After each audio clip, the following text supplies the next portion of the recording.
Guys, good morning. Andito nga pala ako ngayon sa Mang Inasal para makabili man lang ng makakain. Kasi birthday po ngayon ng aking panganay na anak na si Kuya Dustin. So, ito, bibili na lang kami ng makakain dito. Dahil ayaw naman niya na maghanda kami. Dahil magastos nga lang daw. Practical na bata. Pero okay lang naman sana kung gugustuhin niya. Kakayanin ko namang gumastos kahit papaano. Pero itong gusto niya, itong pinili niya. So ito tayo ngayon. Bibili na lang tayo ng Mang Inasal. Guys, waiting na lang tayo sa ating order.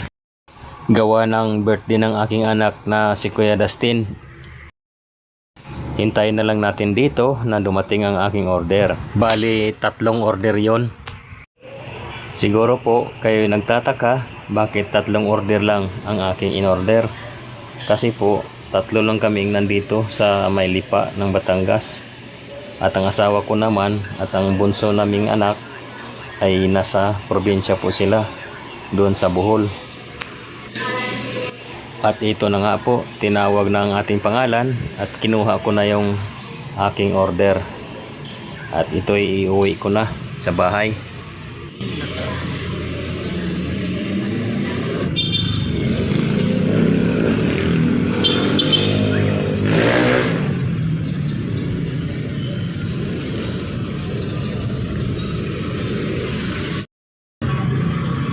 Guys, ito na po yung in-order kong pagkain sa Mang Inasal. Napakasimple lang po. Wala na nga po itong cake. Dahil ayaw nga po ng aking anak na bibili pa raw kami ng cake. Magastos lang daw. So pinagbigyan ko na lang siya. Ito tamang ulam lang. At saka may ice cream. Tara guys. Kakain na po kami. Pasensya nga pala, ayaw rin magpa-video nila habang kumakain. Yun, ginalang ko na lang din kung anong pasya nila, anong gusto nila. Hindi daw kami makapag-concentrate sa pagkain pag may kamera nakatutok. Ito na.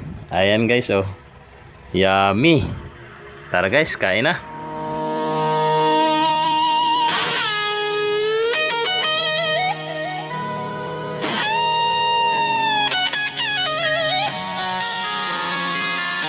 A few moments later. Hi, Kuya Dustin. Happy birthday sa'yo, anak. Sana masaya ka sa karawan mo ito. Kahit simple lang, kain lang tayo. Dahil ayaw mo naman na maghanda tayo para sa karawan mo. So, iginalang ko na lang din yung desisyon mo bilang isang practical na bata. Alam naman natin na crisis din ngayon. Pero ayos lang din naman sana yun kung gugustuhin mo. Kayanin ko naman na maghanda tayo. Pero yan ang gusto mo, ayos lang din. Masasabi ko lang sa'yo, magdasal ka palagi, tahakin ang tamang landas na nakakabuti para sa kinabukasan mo. Alam kong ayaw mo naman na tayo mag-video o picture man lang. Kaya iginalang ko na lang din kung ano man ang gusto mo. Malaki ka na, alam mo na yung tama at mali. Diba?